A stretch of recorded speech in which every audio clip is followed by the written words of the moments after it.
अकोला शहराला पाणी पुरवठा करणारी मुख्य जलवाहिनी फुटली तर अकोला बार्शी टाकली रस्त्यावर 15 ते 20 फूट पाण्याचे फवारे। बातमी आहे अकोल्यातून। अकोला शहराला पाणी पुरवठा करणारी मुख्य जलवाहिनी फुटलीये।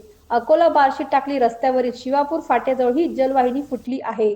विशेष म्हणजे जलवाहिनी फुटल्यावर 15 ते 20 फुटापर्यंत उंच असे पाण्याचे फवारे उडताना पाहायला मिळत आहे।